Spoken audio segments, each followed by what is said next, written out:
আসসালামু আলাইকুম গাইস, কেমন আছেন সবাই? আশা করি ভালো আছেন। আলহামদুলিল্লাহ, আমি ভালো আছি।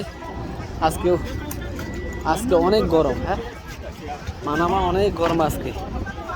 আজকে কোনো মানামা গরমের জন্য থাকা যায় না। মানুষও অত বেশি রুমের থেকে গরমের সময় মানুষ রুমের থেকে বেশি বার না, কম কম বার হয় আর কম কম। আপনি পিছনে যদি দেখেন মানুষের অবস্থা, গরম গতি মানুষ রুমের থেকে বাইরে থাকে না, এত অতিরিক্ত গরম পড়তেছে। ওই যে পিছনে মানামার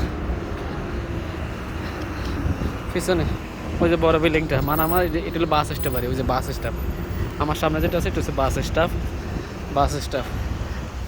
দেখেন এই দেশে সবাই গাড়ি ট্রাফিক রুল নিয়ম মানে চলে, আর কোনো অ্যাক্সিডেন্ট হয় না। আমাদের দেশে তো কোনো নিয়ম টিম নাই। দেখেন রেড সিগন্যাল গাড়িগুলো সব খারাইছে। আমাদের দেশে কোনো নিয়ম কারণ নয়, তার কারণে বেশি অ্যাক্সিডেন্ট হয়। এখানে ট্রাফিক সিগন্যালে সবাই কানুনে যাতে কানুন মানে হাতের জন্য সব কিছু ঠিক আছে, যাতে না মানে হাতের জন্য কোনো কিছু ঠিক নেই। কারণ দেশে তো গভর্নমেন্টের কানুন যেটা সেটাই এক রাজার দেশ না, তাই